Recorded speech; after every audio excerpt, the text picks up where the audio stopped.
darle insulina endovenosa, solo se puede dar insulina R. Hay algunos estudios, trabajos, qué sé yo, donde se ha utilizado insulina ultra rápida. Puede ser, todo es posible, pero es más sencillo y hasta es más económico utilizar insulina R. Si tienes un método alternativo que te cuesta más y requiere más logística, no, pues, y tiene la misma eficacia que la anterior, no tiene sentido. Todas las insulinas, excepto una, que vamos a ver en el capítulo que hagamos de terapia de diabetes, todas traen 100 unidades por mililitro. Lo ideal para la insulinoterapia es empezarlo cuando el paciente está siendo hidratado o ha sido hidratado, con lo cual la dosis de insulina va a ser menor de la que vas a necesitar. Ese es un detalle bastante importante. ¿Ah? Complicaciones de la terapia insulínica, hay que saber medir cómo debe bajar la glicemia. Al bajar la glucosa, al bajar, que es un efecto sin duda de la insulina, pero no es el principal efecto por el cual yo le doy la insulina. Yo le doy para bloquear la hipólisis y de esta forma bloquear la producción de acidosis metabólica. Ese es el objetivo. Pero esto no se puede medir con mucha facilidad y aparte que esto genera cambios que son bastante lentos. Entonces, una forma de poder medir el efecto de la insulina es justamente la glicemia. Es verdad, se puede medir, o sea, también lo utilizamos para bajar la glicemia. Pero hay que saber utilizar con cierta, ¿cómo les puedo explicar? Calma, no hacerlo rápido, ¿ah? Porque si lo haces rápido, te espera la hipoglicemia. Mira que acá las dosis que utilizamos de insulina en infusión endovenosa son mucho más pequeñas de lo que la guía nos recomienda. Es que racialmente nosotros respondemos más a las dosis más pequeñas de insulina que la gente que vive allá en el norte. Sin embargo, a pesar de esta dosis más pequeña, todavía tenemos, aunque con mucha menos frecuencia, hipoglicemia y hipocalemia. De veras es mucho menos frecuente con esta dosis.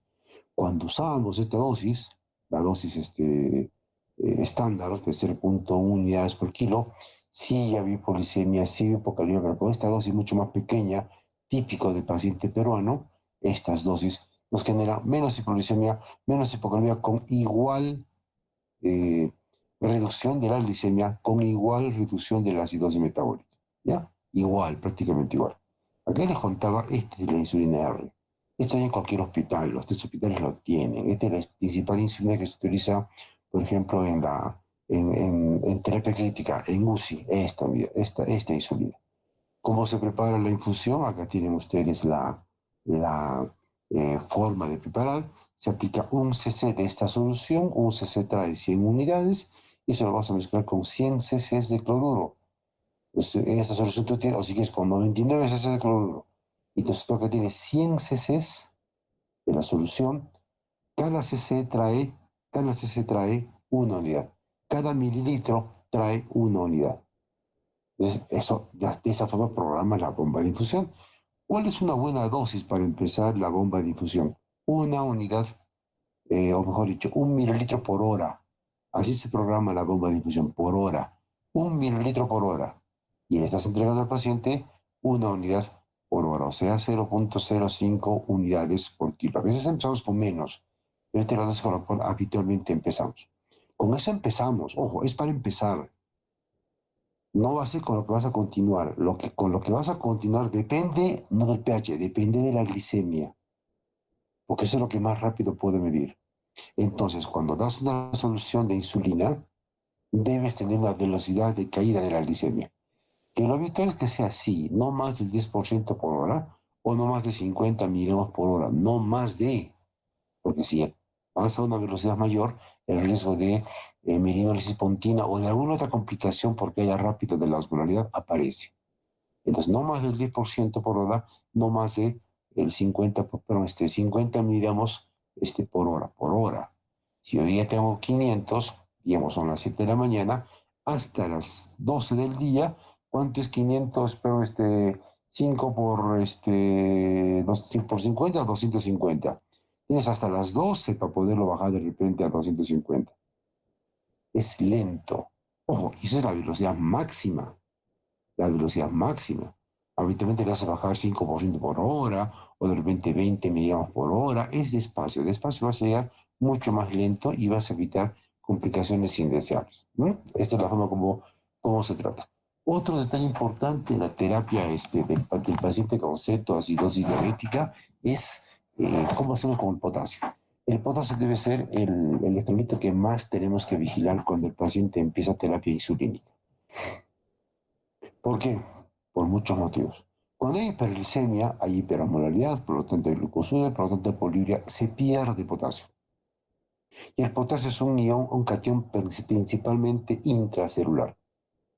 Cae la calemia, o sea, el potasio extracelular, y al caer la calemia, obviamente va a haber pasaje de potasio intra al extracelular para poder compensar la cantidad de potasio que debe haber en el extracelular. En otras palabras, en este tipo de pacientes va a haber pérdida de potasio, pero pérdida de potasio corporal total, tanto del intra como del extracelular.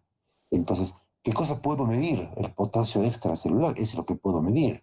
Entonces, la calemia no es un buen índice, al menos no en ese momento, de cuánto potasio has perdido. Evidentemente, tú puedes tener potasios incluso altos o normales y de todas maneras estás perdiendo potasio. Obviamente, entonces, es más complicado, hay una mayor pérdida de potasio si es que la calemia se encuentra baja. Y si la calemia se encuentra baja, ojo, esa calemia puede ser mortal. Entonces, hay que saber reponer potasio, mucho más si sabemos que la insulina mete el potasio dentro de la célula. Entonces, en un paciente que está perdiendo potasio por vía urinaria, en un paciente que recibe insulina y está empezando a meter el potasio extracelular al intracelular, la lógica consecuencia es que el potasio extracelular va a empezar a caer y cuando el potasio extracelular cae, puedes estar ante una emergencia que puede ser mortal. Por lo tanto, es importantísimo vigilar potasio. ¿Cómo se hace la reposición de potasio? El potasio se repone. Acá les cuento. Las ampollas normales que tenemos en los hospitales es cloruro de potasio al 20%. Cada una de estas ampollas viene solamente por 10 mililitros. Cada mililitro trae 2.7 miliequivalentes de potasio. Cada mililitro, por lo tanto, tenemos 27 miliequivalentes en cada ampolla. Punto número uno. Punto número dos. El potasio tiene grandes problemas cuando se administra por vía endovenosa. Hay que darla lenta, porque el potasio puede incluso generar alguna irritación de la vena cuando entra a gran concentración y puede tener una flebitis y eso va a imposibilitar que tú puedas seguir hidratando al paciente. Hay una velocidad. Aparte que el potasio no puede cambiar rápidamente tampoco su concentración en sangre. Cuando utilizas vía central, la velocidad máxima a la cual vas a infundir potasio es 40 miliequivalentes por hora. Ojo, velocidad máxima. No digo que venga a reponer a esta velocidad, es velocidad máxima. Y por vía periférica, 20 miliequivalentes por hora. Máximo, máximo. Entonces, por vía periférica, máximo vas a tú administrar una ampolla de potasio por hora, pero máximo, ojo, y el potasio nunca se da en vía endovenosa por bolo endovenoso. Siempre se da diluido, tiene que darse diluido, porque la reposición de potasio es un proceso, no es una acción inmediata, es un proceso. Entonces, lo que habitualmente hacemos es mezclar una ampolla de cloruro de potasio al 20%, perdón, cloruro de potasio al 20%, y solo diluyes en 100 cc de cloruro de sodio. Entonces tú tienes en 100 cc 27 mil equivalentes. Esa solución debe pasar en poco más de una hora por vía periférica. Esa es tu velocidad máxima de infusión. Esa es tu velocidad máxima de infusión. Y esa es una forma de administrar el potasio. Y esta administración de potasio tiene que seguir ciertas reglas. ¿Qué dice la guía? Esto les tengo que mostrar la guía porque en base a eso les van a venir preguntas, no sé si en mi examen, pero sí en exámenes futuros. Si el potasio, por ejemplo, se encuentra por debajo de 3.3, así te dice la guía, ¿ya? Si está por debajo de 3.3, hay que reponer potasio, pero hay que suspender la insulina. Así, a suspender la insulina. Eso te dice la guía.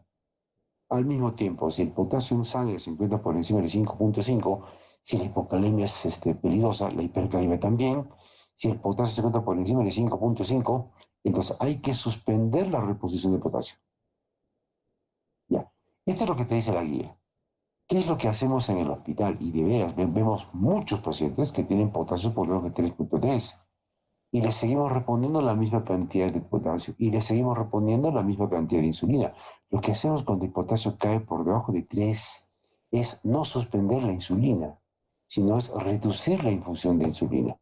Si yo suspendo la insulina, aumento la producción de cuerpos cetónicos y aumento la acidosis metabólica. Entonces vamos a reducir la infusión y claro que se puede reducir.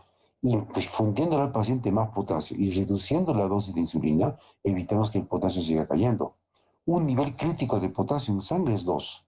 Si te sale por debajo de 2, ojo, esto que le estoy contando es experiencia propia, este es nuestro manejo personal que hacemos en el hospital. Si el potasio me baja por debajo de dos que tiene 1.9, qué sé yo, ahí sí yo, caballero, le suspendo la insulina porque cuando el potasio cae rápido, el paciente te puede hacer una muerte súbita con un paro cardíaco. Ahí sí yo le suspendo. Pero tenemos, y si lo malo, pues no publicamos, tenemos una gran serie de pacientes, cuando digo tenemos, me refiero al hospital regional, con potasios de 2.5, 2.8, 3 y que seguían recibiendo insulina, ojo, reduciendo la dosis y no hemos tenido ninguna complicación, ninguna, así lo subrayo, ninguna hipocalemia severa o falla cardíaca, etcétera, o paciente con mal pronóstico, mejor dicho, con muerte por el potasio, así debajo. No hemos tenido. Entonces, esto es lo que yo recomiendo. La guía te dice suspende. Yo te digo, no, reduce. Porque al reducir la insulina y seguirle dando al paciente una cantidad pequeña de esta, estás bloqueando acidosis metabólica. El paciente va a empezar a mejorar de esa acidosis metabólica. El potasio se repone. El potasio se repone. Entonces, ¿cuál es mi objetivo terapéutico cuando repongo potasio? Que el potasio se encuentre entre 3.3 y 5.5. Ahí debe estar. En 3.4, está en 4, está en 5, estamos bien. El paciente no va a tener dificultades por hipo o hipercalemia. Por si acaso, el potasio se sigue reponiendo incluso después de que la cetoacidosis se haya terminado. De hecho, cuando el paciente ya se encuentra con pH normal, con una glucosa más manejable, el paciente sigue recibiendo potasio por vía oral o por vía venosa para reponer esa reducción del potasio corporal total del cual les estaba hablando. ¿No? Respecto al fósforo, bueno, esta es teoría, porque en el Perú no tenemos fósforo endovenoso, que es la única forma que se tiene que administrar. La administración es de 1 miligramo por día, mira que no es mucho, pero no tenemos en el Perú. ¿Cómo hacemos para reponer potasio? Cojo, que es una sustancia importante para reponer. Cuando no repones fósforo a tiempo, puedes tú tener una falla muscular, falla de bomba, o sea, falla de corazón. El fósforo es necesario para la contracción muscular. Por lo tanto, si no tienes fósforo, ese corazón a veces no te va a responder bien y es la causa de que muchos veces tenemos en pacientes con buena hidratación, con buena insulina, mejora el pH, pero no mejora la presión arterial. No mejora la presión arterial. Entonces hay que darle fósforo, pero como no tenemos, recurrimos a otra estrategia. Fósforo hay bastante en los alimentos por vía oral, en la carne, por ejemplo. Entonces, intentamos que el paciente pronto reinicie vía oral para poder tener con la dieta la cantidad de fósforo que necesita. No es lo ideal, pero es lo que tenemos. No es lo ideal, pero es lo que tenemos. Y habitualmente, ¿cómo el paciente recupera vía oral? Porque recuerde que el paciente con náuseas, vómitos e hiporexia. El paciente que empezando la terapia, o mejor dicho, continuando con la terapia, recibiendo hidratación, recibiendo insulina, recibiendo de potasio, poco a poco empieza a despertar, poco a poco empieza a abrir los ojos, poco a poco mejora presión, poco a poco mejora la situación metabólica, pero clínicamente el paciente empieza a despertar. Y luego el paciente te dice las palabras mágicas. Las palabras mágicas del paciente es cuando te dice, tengo hambre. Cuando el paciente dice tengo hambre, significa que la producción de cuerpos cetónicos está cayendo, significa que la acidosis metabólica está cayendo, significa que el paciente puede recibir alimentación por vía oral. A veces sin que el paciente tenga apetito, les metemos una sonda nasogástrica para que se pueda alimentar. A veces hemos hecho eso, justamente pensando en el fósforo. ¿No? Ya, lo más controversial en la terapia de la cetoacidosis diabética es el uso de bicarbonato. Es lo más controversial. Digo controversial por decirlo menos, porque no conozco endocrinólogo que esté a favor del uso de bicarbonato. Y los intensivistas que están tan de moda estos días y los internistas, no sé qué fijación tienen con el potasio, franco, ¿eh? No sé qué fijación tienen con el bicarbonato, perdón. No sé qué fijación. A ver, yo les muestro lo que dice la guía y les voy a contar alguna experiencia más. Normalmente el bicarbonato no se debe usar. no se debe usar de acuerdo a la guía, siempre y cuando el pH se encuentre por encima de 7. Cuando el pH se encuentra por debajo de 7, ¿qué te dice la guía? Hay que saber leer la guía, no es dice la guía que no debo dar bicarbonato, no, no, no. Lo que la guía dice bien claro es, cuando el pH se encuentra por debajo de 7, considerar el uso de bicarbonato. O sea, te dice, oye, de repente va a ser bueno, de repente no, te dice considerar. No, pues a veces lo leemos mal, de hecho lo leemos mal, y mucha gente opina que si el bicarbonato se encuentra por el pH pero por debajo de 7, hay que usar bicarbonato. No, no, no, no, no. La guía no dice eso. Pero en fin, este te deja la puerta abierta por lo menos para que uses bicarbonato cuando el pH se encuentra por debajo de 7.0. ¿Mm? Lo que sí, lo que sí, yo les he dicho, no se debe usar. ¿Por qué? Porque el uso de bicarbonato puede traer más consecuencias malas que buenas para el paciente. ¿Por qué? Y acá les cuento esto. El bicarbonato es una sustancia bastante inestable. Apenas el bicarbonato entra al cuerpo, rápidamente se convierte en CO2 y agua. Rápidamente se convierte en CO2 y agua. ¿Y el CO2 acaso no es una sustancia que quiero eliminar porque me genera mayor caída del pH? Ese es uno. Por esta razón, el bicarbonato nunca se da en bolo endovenoso, que rápidamente tú vas a tener este cambio a CO2 y agua y vas a tener una acidosis paradójica.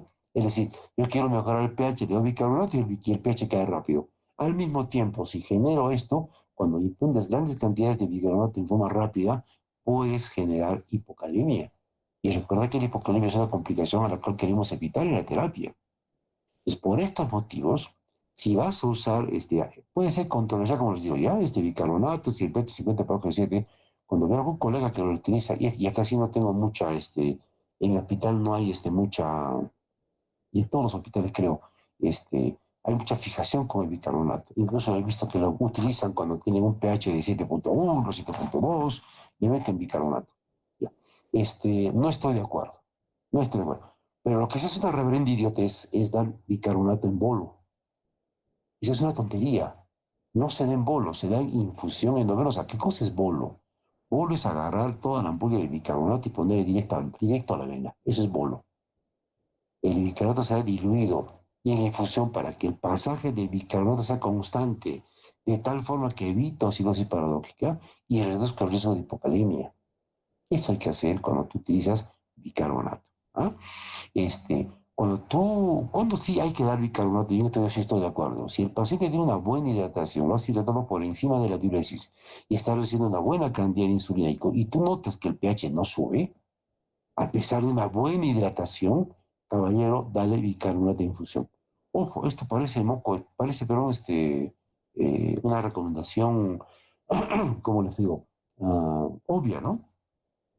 Si tiene buena hidratación y recibe insulina, se supone que va a recibir buena hidratación, se supone que va a recibir buena insulina, pero más de una vez he visto en mi hospital y en algún otro que está indicado que el paciente reciba, no sé, pues 2 cc de insulina en bomba de infusión más 45 gotas de cloro de sodio, llegas a ver al paciente en emergencia y encuentras la bomba de infusión apagada, y encuentras la infusión de cloro cerrada, porque se acabó el cloro y lo cierran y mientras la enfermera se dé cuenta y cambie el frasco, pasaron sus media hora o sus 60 minutos. ¿Se está hidratando bien el paciente? No. ¿El pH empieza a bajar? Empieza a bajar. Y le meten bicarbonato cuando la causa fue una pobre hidratación. Por eso este tipo de pacientes idealmente deben ser manejados en unidades de cuidados intensivos, pero podrían ser manejados en sala general si es que alguien está al pendiente de la terapia que el paciente está recibiendo. ¿Ya? Les contaba. Este es lo que te dice actualmente la guía. Un pH por debajo de 7 hay que considerar el uso de bicarbonato. Eso te dice la guía. Antes de la pandemia, antes de la pandemia, año 2019, sí, pues el 2019, tuvimos la oportunidad de conversar en un congreso con la gente que justamente hace la guía. Les cuento que parte del equipo es un ecuatoriano, es un doctor que se llama Guillermo Umpierra, es un capo, ¿eh? Un capo tipo. Se dedica básicamente a investigación, se dedica por ahí a hacer su consulta privada allá en Estados Unidos. El tipo es un trome, pues. Y él nos contaba, estamos preparando la guía para el 2020-2021. Y en esa guía, escuchen lo que nos ha dicho, y en esa guía, que todavía no ha salido por la pandemia, en esa guía vamos a recomendar que no se utilice nunca bicarbonato, en ninguna circunstancia. Y automáticamente la pregunta, estábamos ahí varios endocrinos, la pregunta fue, ¿por qué? Hoy ya sabemos la respuesta. ¿Por qué? Porque hay mucha acidosis paradójica, hay mucha hipocalemia, entonces se está asociando el uso de bicarbonato a mayor mortalidad. Hemos tenido reportes en Estados Unidos, es un país que no me gusta mucho, pero los gringos les gusta investigar, les gusta reportar, hacen bien las cosas en lo que es salud. No me refiero al sistema de salud, sino me refiero a la práctica diaria. Registran todo y a mí les han demostrado que todo paciente, el paciente con cetoacidosis diabética de la misma gravedad, el que recibe bicarbonato tiene menor pronóstico que el que no lo recibe. En la próxima guía va a salir, no usen bicarbonato. De la boca del mismo, el jefe de autores. ¿Qué quiere que les diga? No, algo que nosotros ya sabíamos, no usen bicarbonato. Idealmente no se usa, excepto esto. Acá, casi de repente, ¿no? De repente. Ya. Complicaciones, perdón, complicaciones del manejo del paciente que tiene, ay, perdón, discúlpenme, chicos, ya. Complicaciones de la, a ver, muchachos, un ratito, ¿sí? Tengo que registrar mi asistencia, me han contado. De repente ya puedo. De repente ya puedo. Mm,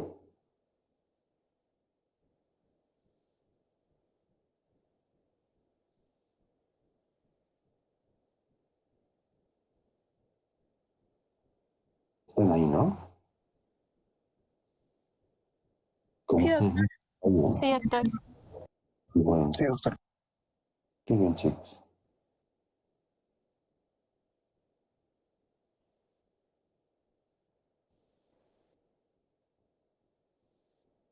Mm,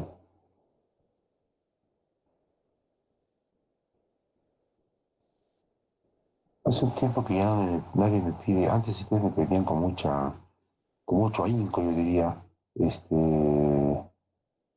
ah, doctor, clave la clase. No estoy grabando, ¿eh? Por si acaso. Sí. A ver. Ajá, entrada puntual. ¿Quieren que grabe la clase? Mentirosos. Sí, doctor, por favor. Doctor. Mentirosos. Que ni siquiera revisan lo que hago, la grabación. Ya, ahí está grabando.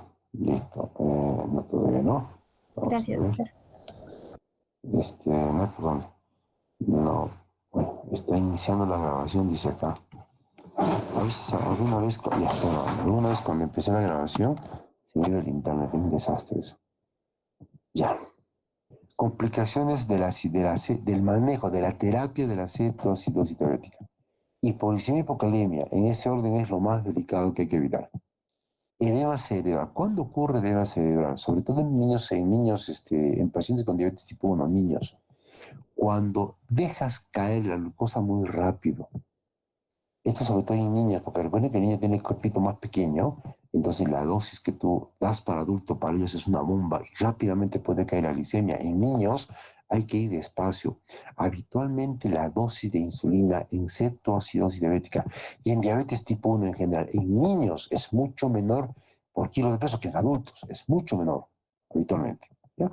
Otra complicación es la acidosis metabólica hiperclorémica. Esto básicamente ocurre cuando reponemos más bicarbonato del que deberíamos. ¿Ya? Estas son las complicaciones. Este, cuando el paciente empieza a recuperarse, y acá vamos a hacer un paréntesis para darles algunos puntos más que quiero contarles. Obviamente la recuperación del paciente depende de cuatro cosas. Signos vitales, cuando el paciente deja de hiperventilar, cuando la frecuencia cardíaca empieza a caer, cuando la presión arterial empieza a subir. Y número dos, más importante, cuando el sensorio empieza a regresar. El paciente se empieza a despertar y te dice, tengo hambre. Esto es, esto es lo más lindo que puedes escuchar. En serio. Y tú ves al paciente despierto, no, sigo con náuseas, sigue todavía el cuadro. El paciente dice, doctor, tengo hambre, quiero comer. Esa es una clara señal de una recuperación. Y automáticamente hay que empezar la alimentación del paciente. ¿Qué significa el tengo hambre? La producción de cuerpos cetónicos está cayendo. Si el paciente te dice tengo hambre, casi con seguridad su pH ya está normal. Entonces, cuando tú logras esto, despierta el paciente, vean que acá no figura el nivel de glicemia, está con 500 de azúcar y te dice, tengo hambre, qué bacán, muy bien.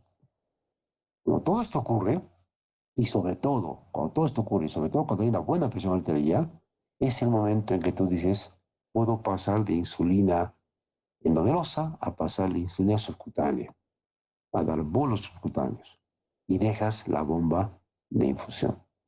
Esa es una buena medida, ¿sí? Así se recupera el paciente. Y se va a la casa con insulina. Antes los dejamos en el hospital después de la situación hace unos 3, 4 días para que se quede todavía. Ahora el paciente dice, tengo hambre. Y yo le digo, te vas ahorita a la casa. Y insulina subcutánea y a la casa. A la casa. Porque por la pandemia estamos tratando de reducir la estancia hospitalaria en los diferentes hospitales. Capítulo final. Yo siempre les digo, les pido, por favor, uh, ustedes van a hacer investigación, obligados en vuestras tesis, obligados, van a hacer investigación. Ya, algunos harán buenas investigaciones, otros hacen malas investigaciones. Al final todo se gradúa. Yo les recomiendo que hagan un esfuerzo y hagan una buena investigación. Lamentablemente no hay pues estímulo. Pues es un trabajo mamarracho, es un trabajo muy bueno, igual te gradúas, ¿no? Y cambio, si haces un trabajo mamarracho, es un trabajo con menos esfuerzo, en fin. Hubo un estudio, y digo hubo porque el cual yo fui el asesor, la idea fue mía, se la pasé a un antiguo estudiante y que ahora ya es pediatra, ella es una colega ahora, en la que intentamos describir un simple trabajo descriptivo que al final se convirtió en analítico. Digamos, ver cómo era la cetoacidosis diabética en Cusco. ¿Es igual como dice Harrison? Harrison que nunca ha pisado Cusco. ¿Es igual como dice Harrison? Y encontramos algunas características, les cuento, ¿no? Algunos detalles importantes, bien interesantes. La gran mayoría, por ejemplo, de personas, aquí se bueno, mejor, ¿cómo es la cetoacidosis diabética en Cusco? Bien interesantes. Y con eso terminamos esta parte. Nos decía, por ejemplo, qué conclusiones llegaba a la tesis. Algunos hallazgos bien interesantes. Número uno, cosas que ya sabíamos. La diabetes tipo 2 era más frecuente en cetoacidosis diabética. ¿Ah? Con lo que les contaba, ¿no? Dos, muchos de los diabéticos tipo 2, yo diría la mitad, el 50% de esos pacientes eran diabéticos debut. El 50% debutaba con la enfermedad con cetoacidosis diabética. Ese 50% seguramente era gente del campo, ¿no? Seguramente gente de zonas urbanas marginales, qué sé yo. Claro, de ese 50%, el 50% era gente que vivía en Cusco ciudad.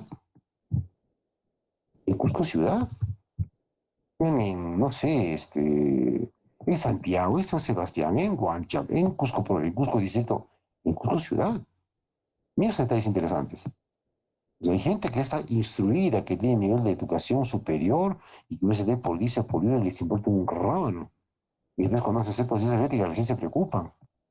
Esa es la explicación, por ejemplo, de que la pandemia hasta ahora no se haya terminado. Si todo el mundo tuviera ambientes ventilados, la mascarilla puesta y distancia, la pandemia se habría acabado, chicos, hace tiempo. Hace tiempo. Así somos, ¿no? Y eso es algo para todos. Igualito al chileno, igualito al argentino, igualito al mexicano. El mejor de Latinoamérica debe ser el uruguayo, que sí, el uruguayo sí tiene parecen europeos los uruguayos realmente. Esos patas sí nos llevan ventaja. Y otra característica de la cetoacidosis en Cusco, respecto al pH, por ejemplo. Vean, el paciente empieza su enfermedad con un pH bajo, si empieza la enfermedad con un pH bajo, esto no es signo de mal pronóstico. Lo que es signo de mal pronóstico es un pH bajo que no evoluciona. No importa cómo haya empezado su pH. Por ejemplo, si el paciente tiene un pH de ejemplo 6.8, 6.8, y tú le empiezas terapia, vean esas conclusiones. Tú le empiezas terapia al paciente, hidratación en insulina, Y 4 horas después el pH subía a 6.9, tiene buen pronóstico. Buen pronóstico. La evolución del pH tiene buen pronóstico. Si, por ejemplo, el paciente tiene un pH, vean, 7.2, mira que no está tan alto, ¿no? 7 puntos, digo, no está tan bajo, 7.2. Con 7.2 de pH, hidrata, le das insulina, y en tu siguiente control el pH está en 7.1. Este paciente tiene mal pronóstico. ¿De qué depende el pronóstico? No de con qué pH empieces. El pronóstico más depende de con qué pH evolucionas. Y esto se dio en un estudio donde esta chica buscó pacientes con cetoacidosis diabética. La mitad de su estudio fue un año, el año que ella estuvo, y la otra mitad fue durante el año. Fue un estudio con más o menos 80 pacientes, 70 pacientes, algo así. Llegamos a estas conclusiones. Y las aplicamos ahora. Es un paciente con pH bajo, hidratación de insulina. ¿Cómo está el pH ahora? Ha subido. Va bien. Va bien y efectivamente va bien. Está con mal pH. A veces gente que empieza con 6.8, buena hidratación, buena insulina y baja 6.7, ese está yendo mal. Ese está yendo mal. Criterio pronóstico. ¿Y qué creen? Cuando hablamos con el ecuatoriano que les contaba, le comenté esto. Me dijo, nosotros también debemos encontrar lo mismo. Y lo vamos a colocar. Esto que bien pudimos haber publicado nosotros, ya lo están encontrando y publicando los gringos. Nos falta publicar trabajos. Hasta acá, muchachos. ¿Alguna pregunta? Doctor, una pregunta, por favor. Dale. En cuanto a la reposición de fósforo, que nos dijo que hay casos en los que si el paciente se tarda mucho en su evolución, se puede colocar una sonda nasogástrica. ¿A partir de cuánto tiempo es que debemos considerarlo? Si tú no te has hidratado bien al paciente y la presión está subiendo y de repente estamos ante una... y estamos en ausencia de un cuadro séptico, o sea, estás descartando un shock séptico, sospechas que hay pérdida de fósforo. Ojo, la pérdida de fósforo siempre hay. Hay que reponer fósforo siempre. Lo que pasa es que no tenemos fósforo endovenoso. Si tuviéramos, le aplicaríamos. Como no hay fósforo endovenoso, en ampollas no hay, utilizamos la dieta. Acá habitualmente entonces reponemos el fósforo al segundo o tercer día, cuando debería ser repuesto el primer día. Esa es una de nuestras falencias acá en el Perú en el manejo de estos cuadros. Eso explica, porque cuántas veces hemos visto pacientes que están yendo estables, y de un momento a otro empieza la presión a caer, más de uno se nos ha ido, no tenemos cómo medirles el fósforo y una teoría ha sido, acá no hemos repuesto el fósforo como debemos haber repuesto. Pues a raíz de eso estamos empezando a tratar a nuestros pacientes, dándoles, apenas vemos que el residuo gástrico es pequeño, darle hidratación, pero darle alimentación por zona nasogástrica, aunque el paciente tenga náuseas, vómitos. Lo malo de esa terapia es que si el paciente tiene náuseas, vómitos y tiene trastorno de sensorio, después a que el paciente se aspire, se complica el cuadro. Por eso estos pacientes deben ser manejados en terapia de cuidado, en terapia intensiva, o deben ser manejados con una enfermera que esté al lado de él, al lado de él, porque idealmente esos pacientes habitualmente no requieren intubación endotraqueal. Otra pregunta. Doctor, otra pregunta de mí también, por favor. Dale. En cuanto a la monitorización del pH para saber si el paciente está evolucionando, ¿cada cuánto usted recomienda hacer los AGAs para medir el pH? Cada 12 horas por lo menos. Por lo menos. Idealmente cada 8, cada 6. Pero por lo menos cada 12. Y a veces en los hospitales se nos acaba el cartucho de AGA, estamos sin AGA durante 2, 3 días. Y trabajar a ciegas es bien, bien, bien difícil. Otra pregunta.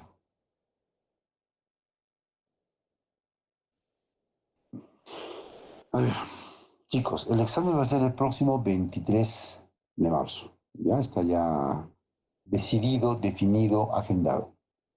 Y el asunto va a ser así. A ver, tenemos clase nosotros el próximo martes, el próximo jueves. Ahí hacemos lo que es complicaciones crónicas. El día martes y jueves de la tercera semana vamos a empezar terapia. Y el día martes temprano a esta hora es el seminario. En la noche es el examen va a ser a las 10 de la noche. ¿Qué van a tocar en el seminario? Esto me pedía Adriana, vuestra delegada. ¿Qué cosa van a tocar en el seminario? El seminario, ustedes ya saben la mecánica, ¿eh? Por si acaso.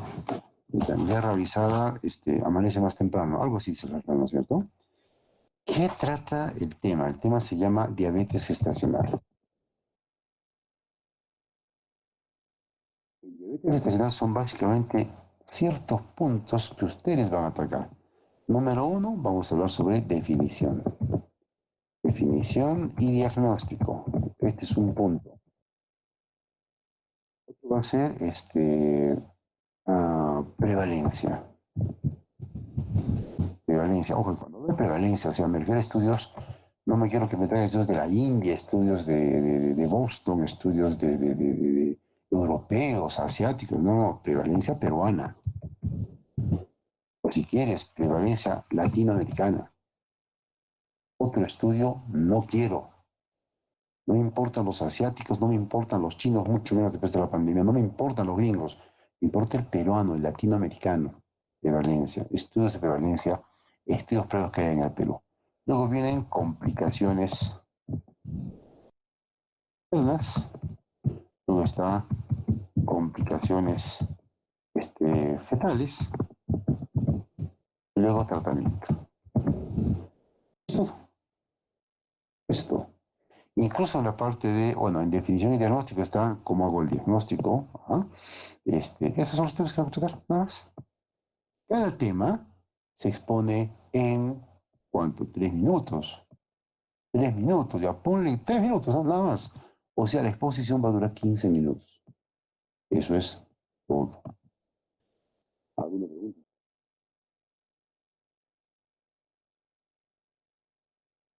Aquí les pongo reglas.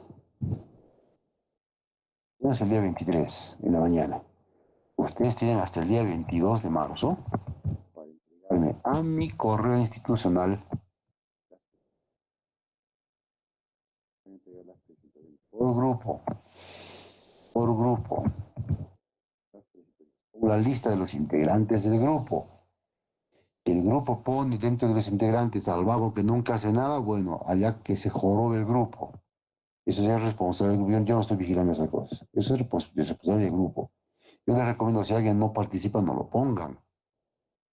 Porque pues, el vago se va a beneficiar del trabajo de los otros. Hay que ser bien tonto para hacer eso. ¿Ah? Y el mismo día 23 es el sorteo. Son 2, 3 segundos y la clase empieza en punto 6:30. ¿De acuerdo, muchachos?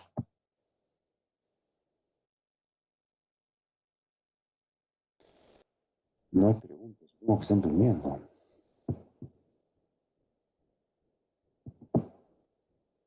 ¿Se han ido? Chicos, ¿están por ahí? Sí, doctor. Y digan algo, bueno. Digan algo, tengo ese sentir mal, caracho. Digan algo. ¿Se entendió esta parte? Sí, doctor. Sí, Bien, chicos, perfecto. Es bonito. Van a ver que es bien simpático toda esta parte. Ya.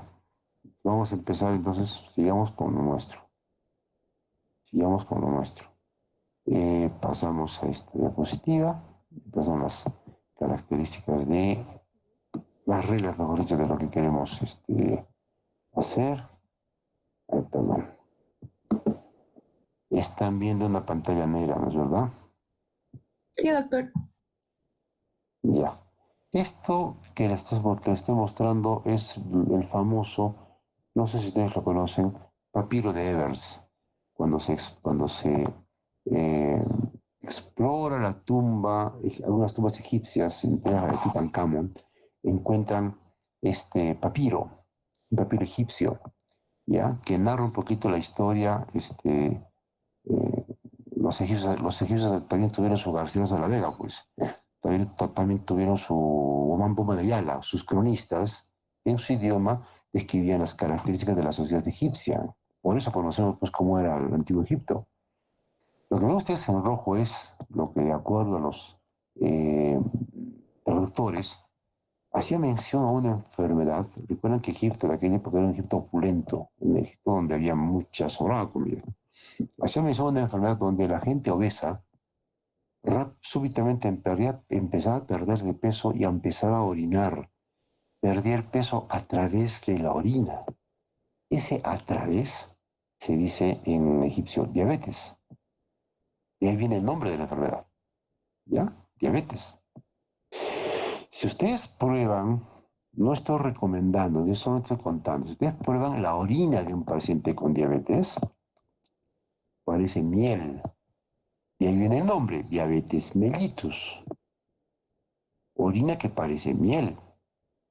Para diferenciarla de la diabetes insípida, que es otra enfermedad donde también te vas en orina, pero donde cuando tú pruebas la orina es insípida, porque es agua, pues. ¿Ya? Esa es la diferencia. Entonces les muestro esto para que ustedes sepan hace cuánto tiempo ya conocemos diabetes. Es una enfermedad antiquísima, antiquísima, que se empezó a ver en ciertas sociedades opulentas. En Egipto de aquella vez era una sociedad opulenta. Lo que tenemos ahora son sociedades, son sociedades que parecen suciedades, ¿no? Nuestra sociedad parece una suciedad. Sociedades donde la sobrealimentación está prácticamente plagada y por lo tanto tenemos cada vez más personas con diabetes. Perú, siglo XXI. ¿Ah? Perú, siglo XXI. Entonces les cuento que es una diabetes, que es una edad antigua, perdón, pero la diabetes que tiene tanta historia, tiene en su historia un evento, un fenómeno que es cardinal, que es el descubrimiento de la insulina. Esto ocurrió hace casi 100 años. Este año o el próximo se cumplen 100 años del descubrimiento de la insulina. Esto debe ser motivo, por ejemplo, de una clase, un poquito de historia. Todo empezó con Langerhans y su descubrimiento de los islotes pancreáticos, qué sé yo. Pero fue hace más o menos 100 años, allí en Canadá, en Toronto, donde varios investigadores, sobre todo estos, Frederick Banting y este otro Charles Bett, este era farmacéutico, era bioquímico, eran canadienses ellos, ¿ah? Él era estudiante apenas, donde ya se sabía que el extracto pancreático tenía cierta sustancia que podría bajar la glucosa, ya se había, fue un proceso el descubrimiento de la insulina. Lo que hicieron ellos fue básicamente extraer un extracto pancreático que pudiera ser administrado a un paciente. Y les muestro la foto de la perrita de la cual se sacó el páncreas. Se saca el páncreas al perro en una cirugía, la perrita, vean, ya sabe lo que le espera. Se le saca el páncreas y luego el perro hacía diabetes. O sea, ahí ya se enteraron que, oye, parece que el páncreas tiene que ver con la glucosa, ¿no? Y veía muchos pacientes con diabetes que se morían. Simplemente la diabetes aquella vez era como ver, ni siquiera COVID, cacho, ni siquiera COVID. Era como ver ébola. Tienes un paciente con ébola y sabe que se va a morir. La tasa de mortalidad del ébola pues es infinitamente superior a la de COVID. Infinitamente, solo que el virus del ébola no se transmite con tanta rapidez como este virus. ¿Mm? Entonces aquella vez diabetes era algo así como el ébola. ¿Ah? Estos dos investigadores, Banding y Best, lograron, junto con la colaboración de MacLeod y Collins, es un poco de historia de la medicina, chicos, lograron extraer un extracto de esa parte de páncreas endocrino que había. Es que se le quedan muchos perros para eso. ¿M?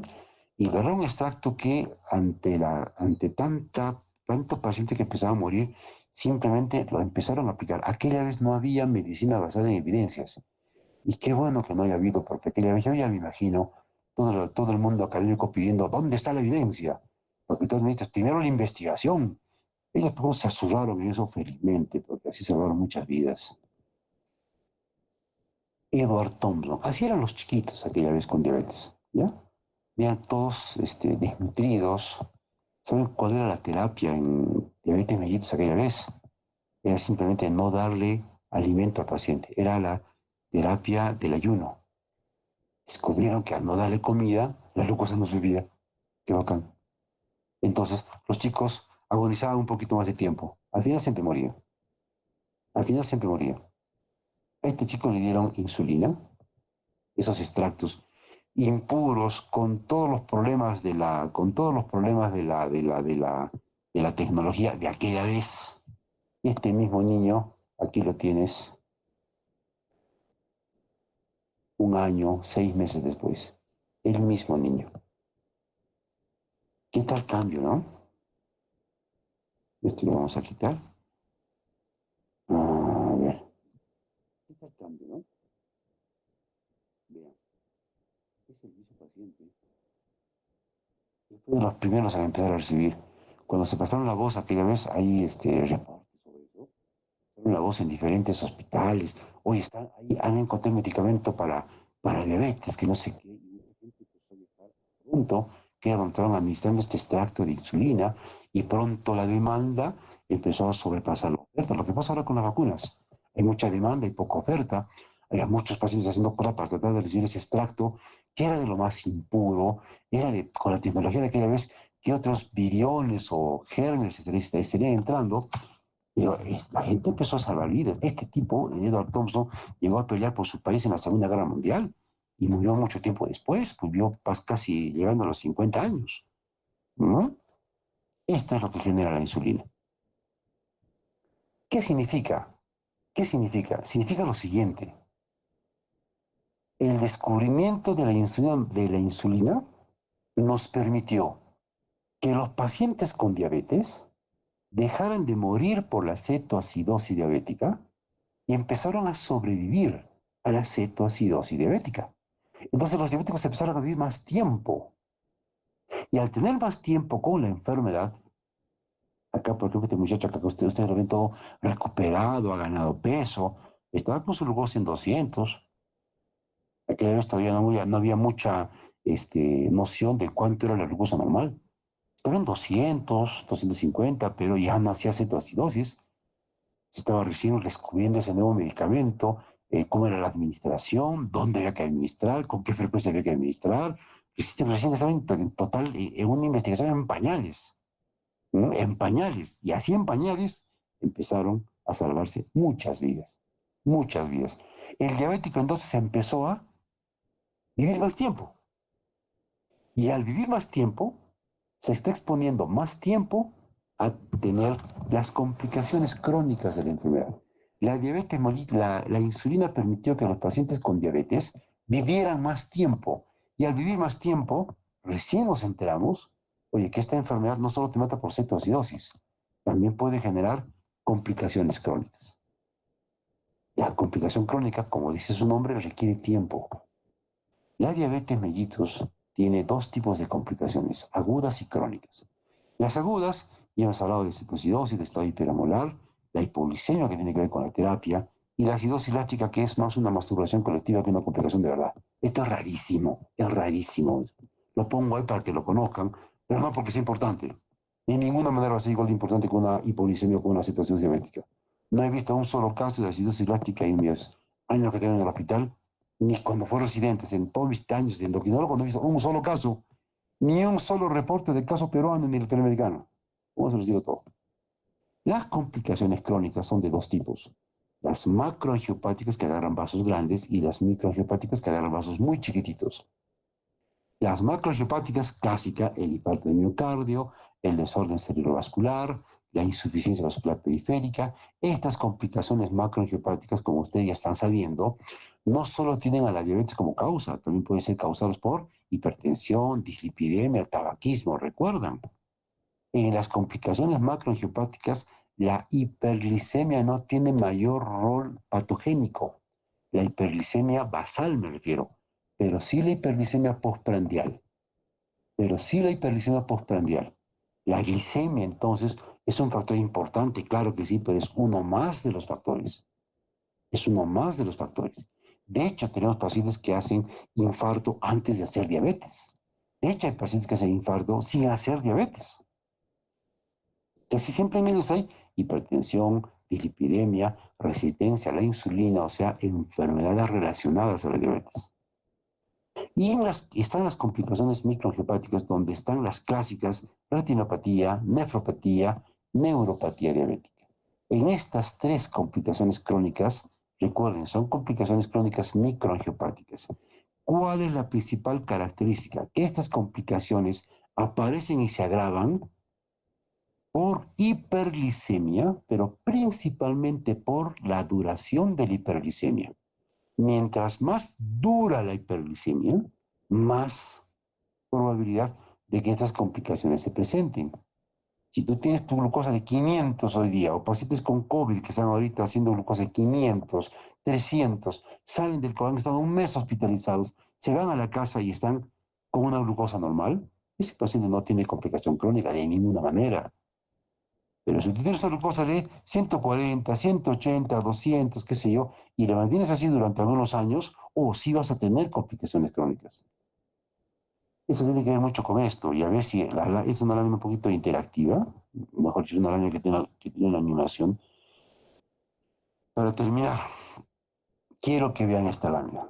Este es un glomérulo, aquí es el glomérulo arteriolo-eferente, la cápsula de Bowman con un túbulo contenedor proximal, asa de Henle, túbulo contenedor distal, túbulo colector. Ya. Cuando la glucosa en 120, ¿se logra ver el número 120? Sí se ve, doctor, pero está tapado. Ya. Se ve, pero tapado. En fin, cuando tengo 120 de glucosa en sangre, los 120 se filtran. ¿Se ve? De los 120 que se filtran, 120 se reabsorbe en el mismo túbulo proximal.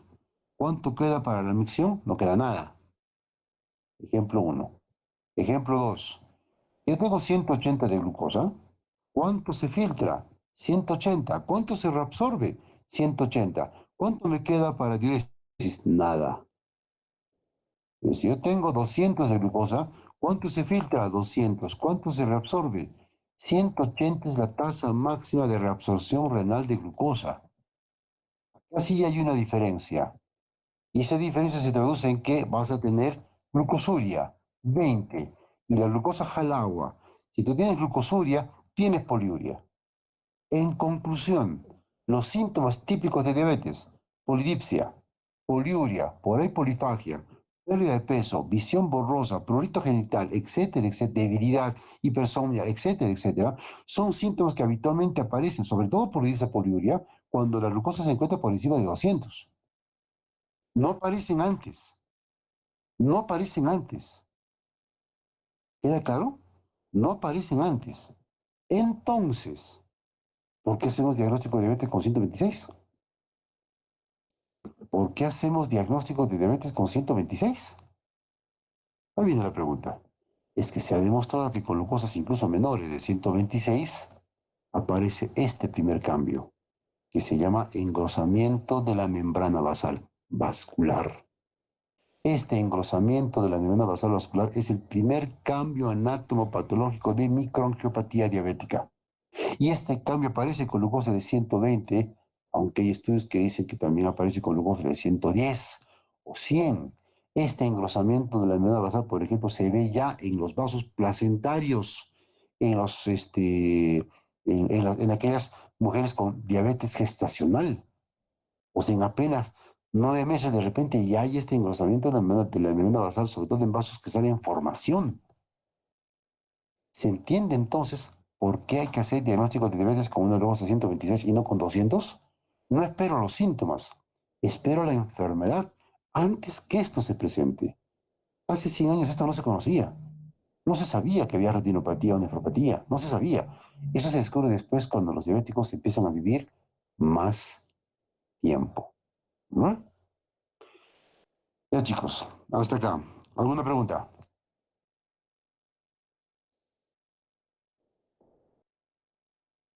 Y me había olvidado que ustedes normalmente no preguntan. ¿Alguna pregunta, muchachos? Doctor, ¿el engrosamiento de la membrana basal es reversible o ya no? No. Esa es una buena pregunta. Puede ser reversible, pero con que no avance ya tenemos bastante. Con que no avance ya tenemos bastante. Lamentablemente avanza si la hipertensión persiste. Ese es el gran inconveniente. Otra pregunta.